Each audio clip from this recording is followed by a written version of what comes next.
Ladies and gentlemen, welcome to the Jake Silver Show. Happy Easter to each and every single one of you. Happy Resurrection Day. Christ is risen indeed. Now, this morning we woke up to a president who was not too happy, according to his Truth Social account. I don't personally know anybody with a Truth Social account, but our President Donald Trump came to his social media platform and says Tuesday will be Power Plant Day and Bridge Day, all wrapped up in one in Iran. There will be nothing like it. Open the fucking strait, you crazy bastards, or you'll be living in hell. Just watch, read Trump's message to Iran's leaders. Praise be to Allah. So that was not on my 2026 bingo card for Donald Trump. I did not imagine in my wildest dreams that I would wake up Easter morning to Donald Trump saying Allahu Akbar on his social media account, but here we are. Nevertheless, he never fails to throw in a little bit of a plot twist that not even his voters or his biggest enemies could even see coming. I mean, you have Easter Sunday, but Tuesday's Power Plant Day and Bridge Day.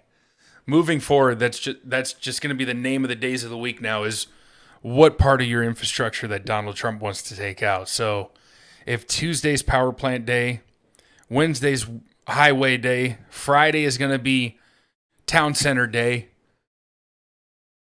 the next following Monday is going to be Public Library Day, Swimming Pool Day. I mean, you name it. Each month for the rest of the year is going to start off with the country that we're in, whether it's Cuba, Venezuela, it doesn't matter, Brazil, Argentina, it doesn't matter what country we're in, Greenland, Denmark. We're scrapping the names of the months and we're replacing them with the names of your country, and then each day of the week is going to be named after a piece of your infrastructure that Donald Trump's taking out. I hope you have a fun Friday, because Friday is actually Park Day. We're going to bomb out all of your parks. I hope to see you before Wednesday, because that's Bridge Day, and I got to cross the bridge to get to work. So Tuesday's Power Plant Day and Bridge Day all in one. And there will be nothing like it. That's what he says. Open the fucking strait, you crazy bastards, or you will be living in hell. Praise be to Allah. It would have hit way different if Trump would have said it at a press conference or something, because that would have been a clip for TikTok for the ages. Our president saying praise be to Allah on a Easter Sunday morning. But yeah, there's no end in sight for this war that started at the end of February. They said we'd be here for maybe a month and a half. It's seemingly one of those never-ending wars. It's looking more and more like Iraq. It's looking more and more like Afghanistan, and I don't see a way out of this for the United States military without us losing a bunch of American soldiers, without losing tons and tons of money, and without the American tax-paying citizens forking over additional taxpayer funds and additional cost of living. So, again, Donald Trump was voted into office because we thought he wouldn't bring us into this situation, but here we are. I'll be damned. But you boomers and loyalists, you MAGA loyalists, will continue to defend this man to the grave. I still wish him the best. I hope he has some plan that I don't have the vision to see right now. I hope he's just a geopolitical genius and a foreign policy strategist. Guys, I was America first the whole time. Israel was a ploy. We're taking Jerusalem. The Christians are. This was a chess game. This was a modern day crusade that you guys didn't see coming, but I doubt it. I really do doubt it, but here we are. We are knee deep in a war in the Middle East, and it seems like we're fighting it for Israel And I still don't. I mean, I'm not. I mean, the average person might call me a conspiracy theorist, but I don't know about this one. I don't know if Netanyahu's alive. I don't care if he's alive. I don't care if he's dead, but it keeps popping up on the internet whether or not Netanyahu is dead or alive. I mean, I've seen a handful of different videos that clearly show some AI involvement in the making of these videos, but I don't spend the time out of my day to research whether Netanyahu's alive or not. So if he is dead, what a shame. We lost another American president, but no, I'm just kidding. But if he is dead, that's crazy that they've managed to keep it a secret for so long, at least to the mainstream media accepting it. But we don't know. We don't know what's going on with Netanyahu. And Trump says if they don't make a deal fast, I'm considering blowing everything up and taking over the oil. Now, this is a wild statement to make on Easter Sunday, because just the other day, I think it was Wednesday of last week, he came out and was, boasting about how we don't need the oil from the Middle East. We don't need the energy. Us as Americans, the American government doesn't need anything from Iran. They don't need anything from the Middle East. So why is it that it seems like you want the oil so bad? You at least want the Strait. You at least want the Strait of Hormuz, Donald Trump. And let's just be honest. I know he provided some transparency in this press conference, or in this speech, where he clearly said that we do not need the oil. We are protecting our friends, that be Israel, during our Operation Epic Fury or Operation Epstein Files. But if we don't need the oil, why are we over there? Everybody knows we weren't over there for the oil anyway, so why even bring it up? What's the real reason we're there? Oh yeah, we're protecting our friends. We're providing security. We are basically contract killers for the Israeli government. And it's really going so deep on all levels, to the point to where there is this awakening happening across social media where everyone is alarmingly anti-Semitic, that people would have never have thought to be anti-Semitic at all. Like, these are people that have never, like, I'm not a fan of the Nazis. So many people hate the Nazis. So many people don't support the tragedies and the horrific agenda carried out by the Nazi Party during World War II, but yet these same people who were against Hitler and the Nazis are now being deemed anti-Semitic because they're questioning the role that the Israeli government has with the United States government over the past 30 to 40 years.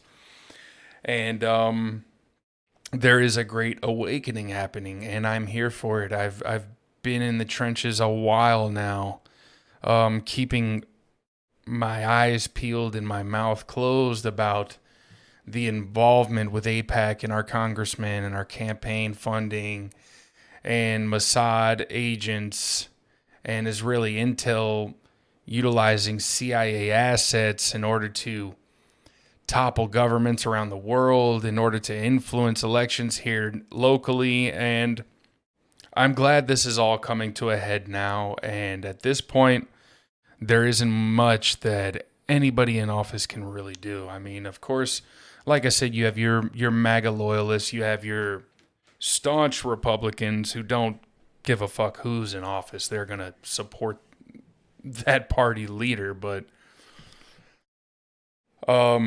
it's really coming to an head, and something's really got to give here. And I guess as true patriots,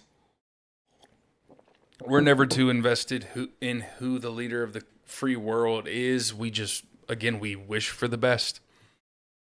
All we're waiting to see now is how far they're going to push this war and how far they're going to push the patience of the global economy. How tightly can they put the restraints or put the constraints on the global economy until other powers that be, whether it be Russia or China, whether they start getting involved on a World War III level, So I personally don't think it'll get to that, but I do think way before any type of global war breaks out, there will be lots of civil unrest here in America.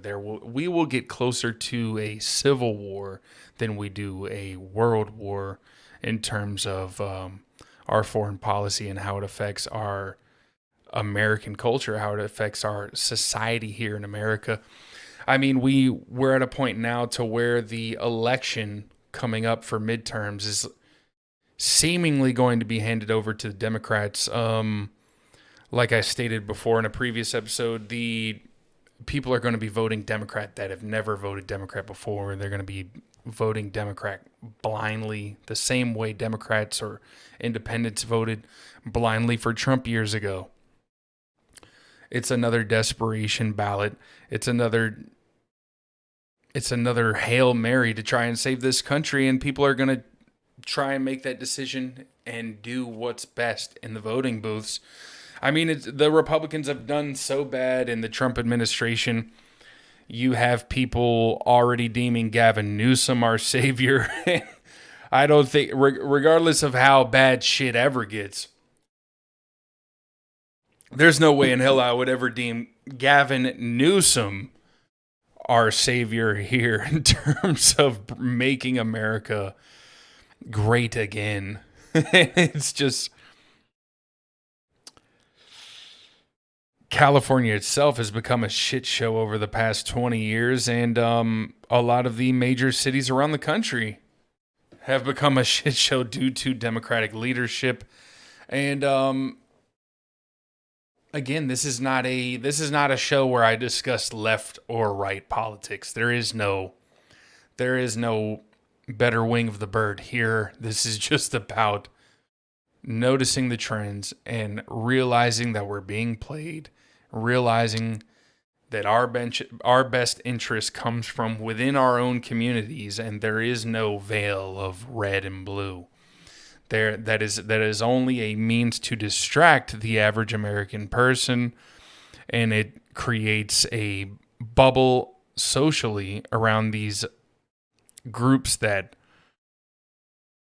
make up our communities around the country. So if we could all approach this from a more clear and level-headed perspective, this is not left versus right. This isn't leftist versus rightist. If we could have reasonable conversations, we would probably curtail lots of the extremist views on both the right and the left side of things, whether that be foreign policy, whether that be women's rights when it comes to pro-life or pro-choice, immigration, government spending, socialist funding that we have here, because people, the right loves to say, oh, I'm anti-socialist, I'm anti-this, I'm anti-that. Our government is mostly socialist, and we have lots of socialist programs that many people thrive off. So it's just one of those things, is if we could have more opportunities for conversations that aren't, already biased or steering in a certain direction, or whether it's a hostile environment to have these conversations in. It's like, we have to have these conversations. We will realize that, hey, we could get a lot more done if we're not just automatically split down the middle right from the get-go. So it's something that I hope for. I'm always willing to have conversations. Holler at your boy. Holler at your boy. Oh. Now, these are the news headlines that I love to see, not necessarily for the communities negatively impacted by these type of situations, but I've been reading so much on Iran. I've been reading so much on Ukraine over the years, and politics and the Epstein files and gas prices, economy, inflation, tariffs, AI, Palantir, drones. For some reason, I love when I see an old school drug crime ring organization get busted. I love seeing shit like that. It makes me feel like I'm busting open the Washington Post or something. Like I'm reading a classic newspaper. But sham Philadelphia coffee shop hiding crack operation busted in sweeping raid, 17 arrested. See? It's so sweet. That headline. Crack operation in Philly. Operating under the guise of a coffee shop. I love that. That really takes me back to what America really is about. What America was founded on. Mafia-like organizations, mobsters, hitmen, crime, RICO charges. I just love the racketeering. Criminal organization is what I think this country needs to go back to. Amongst the people, not amongst the government. We know they are the biggest crime organization in the world. But I miss things like this. I miss reading things like this. Officials in Philadelphia have dismantled a massive drug ring operating out of a sham coffee shop run largely by longtime senior figures in the criminal world. Pennsylvania Attorney General Dave Sunday announced Sunday. Okay, Mr. Sunday on Sunday. The sweeping takedown, dubbed Operation Cocaine and Coffee, was launched and primarily targeted a storefront known as Cumberland Coffee and Snacks, where authorities say the second floor was used to cook and package crack cocaine for street-level distribution. At least 17 suspected members of the operation were arrested, many described by officials as well past middle age and deeply entrenched in the drug trade. I cannot wait for this to be a Netflix movie. I mean, you have a bunch of black men and women over the age of 50 cooking crack on the second floor of a coffee shop. Now, imagine if their coffee was really good, right?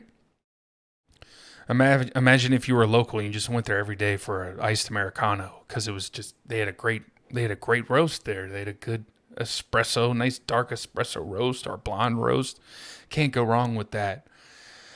And the way they diluted the 3 shots of espresso with the spring water, it just hit different on an early morning in Philadelphia. And you ignored the sounds of the pots and the pans scraped from the second floor because you really thought this place had a good espresso. Now, the muffins were a bit dense. The lemon cake probably needed a less sweet of an icing on it. There were things to be fixed, but the coffee is what kept you coming back. Now, you didn't know they were selling crack at the same time. Everyone else in the community did, but you were the one guy who went there for an iced Americano. But storylines like this being in the news just make it makes me not be so worried that, hey, these things are still going down in our communities, in our inner cities. There are organized crime rings still happening. It's not just our government fucking us over. It's not just us fighting a war in Iran. It's not just us sending our tax dollars to Israel. What's keeping our American economy going here is a coffee shop, is a crack ring disguised as a coffee shop. So, shout out to Operation Cocaine and Coffee. I wonder if that was only happening in Philadelphia. I'm sure I'm sure this has to be happening elsewhere, especially if the coffee's actually good. If they're already selling a bunch of coffee, why not sell a bit of crack? They can go into the nicer neighborhood, sell a bit of cocaine. I know that would be a majorly successful coffee shop. A mom and pop shop in downtown Bethesda specializes in fucking macchiatos and Colombian Bam Bam. I'll take a caramel macchiato venti and a 8 ball. Heard it was fish. So, stories like these make me feel like there is hope for American culture. We will prosper, no matter how crazy shit gets in the news. We're gonna make ends meet. You know, we're going to put our people on. We're gonna do anything we can to keep the lights on, anything we can to pay the bills, and these 50, 60, 70-year-old people in Philadelphia were doing just that. Many of the defendants have been at this a very long time. They were menaces to society, to people and families who just want to live free without concern of violence and crime in their everyday life.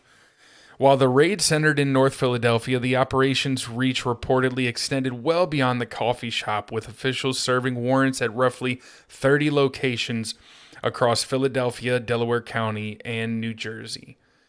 See, this isn't just a this isn't something that like the news will quickly come out. These people were menaces to society.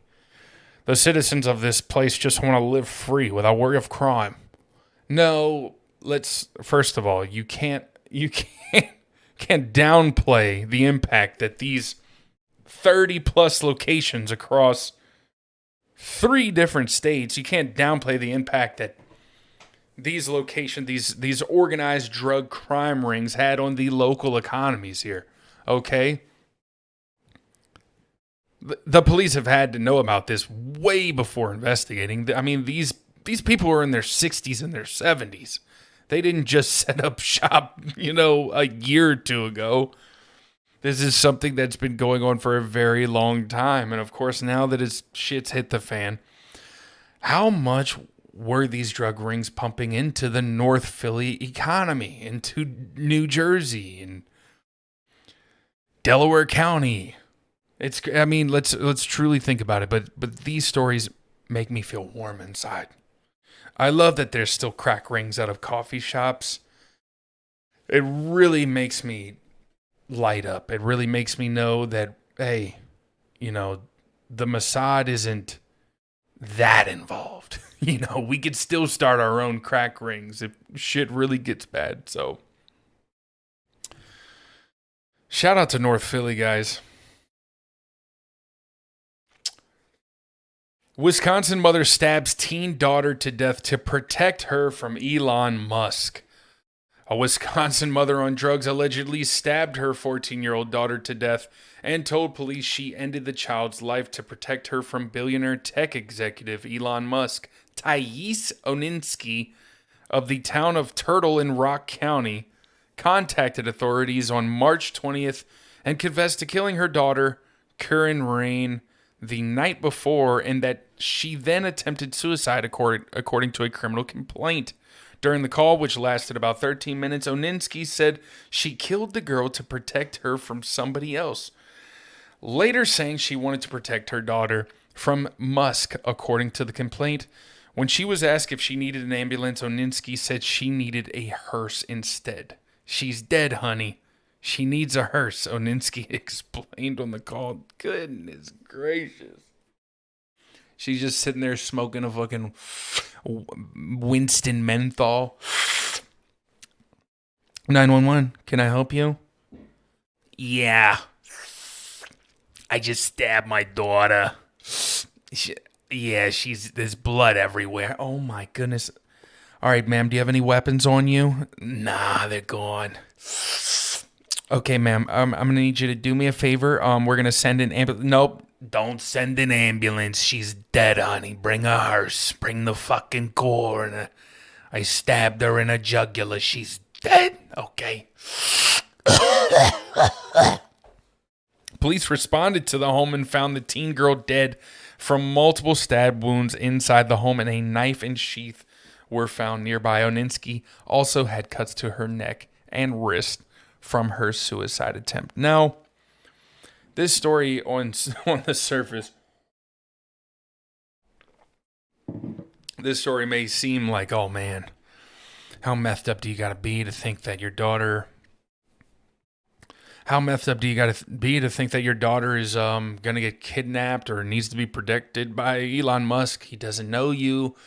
You're just a poor little family.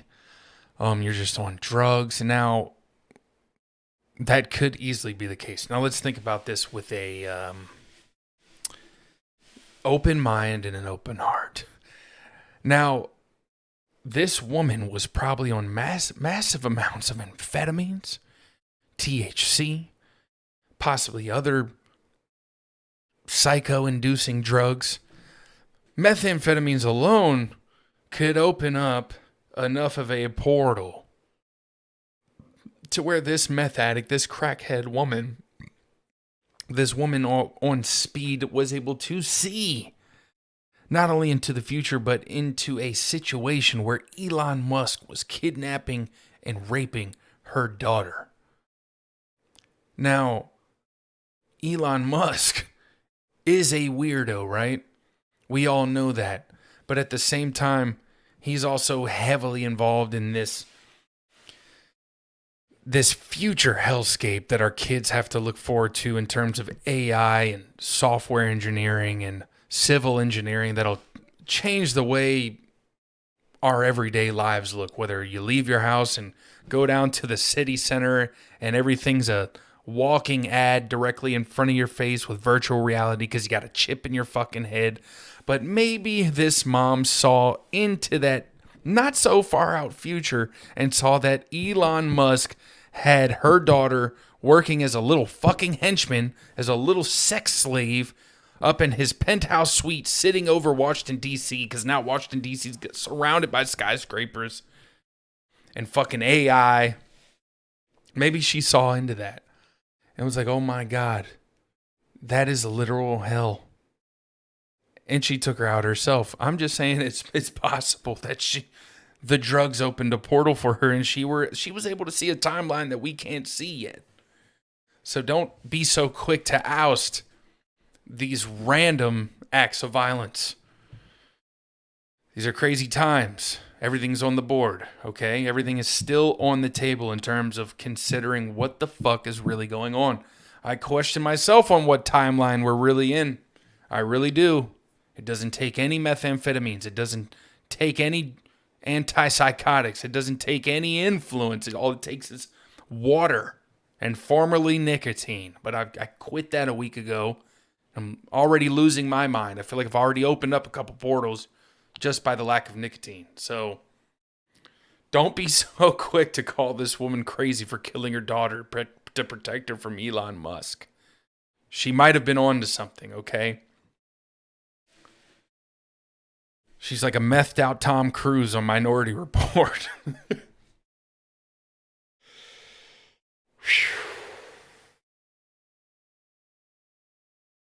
Now I hate to end the episode this way, but this is something that's been going on in Nigeria for years. But it really disappoints me because the persecution of Christians on a global scale has been something swept under the rug by multiple superpowers in terms of governments across the world. I wish that the persecution of Christians would be not taken lightly by our world leaders, and I wish it drew more concern from our own government here in America in terms of protecting Christians who are just being slaughtered for their beliefs alone, for just being Christian. So, Nigeria's Christians on edge for Easter after Palm Sunday massacre.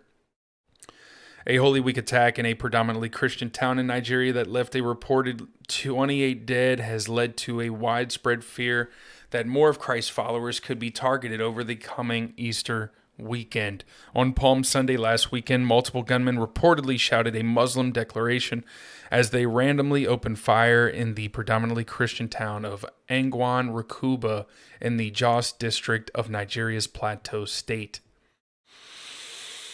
The terrorists stormed the area in a commando style and started shooting, sporadically chanting Allahu Akbar.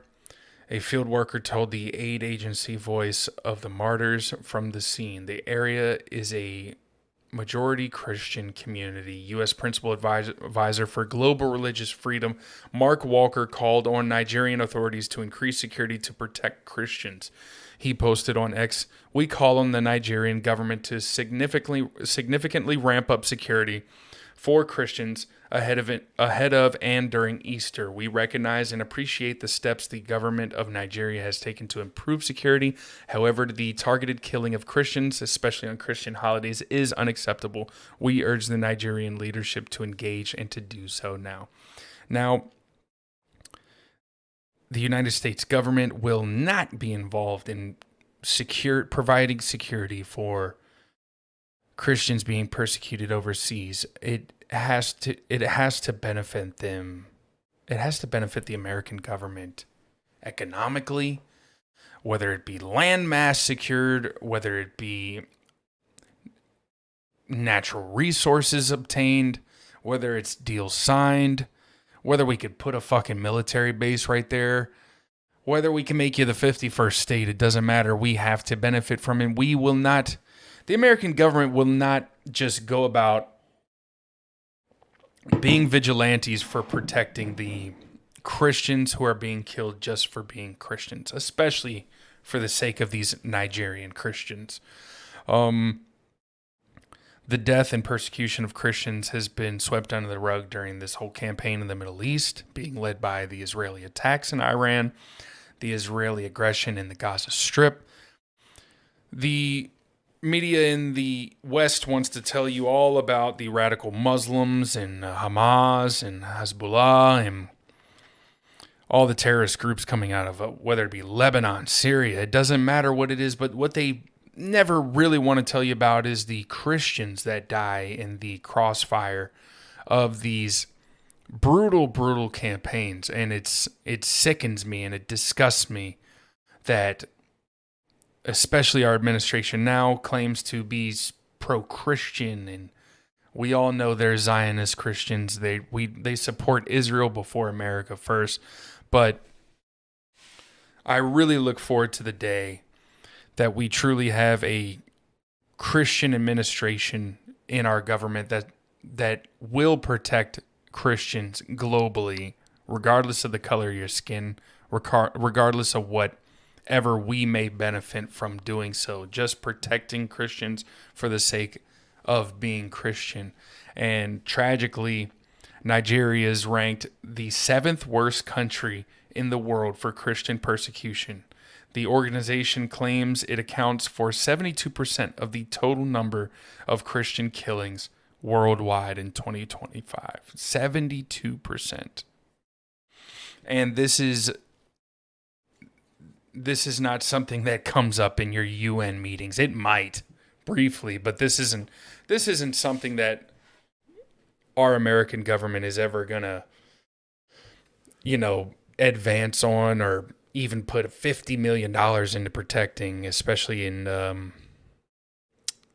the state of our world today. There's bigger fish to fry than protecting some Nigerian Christians.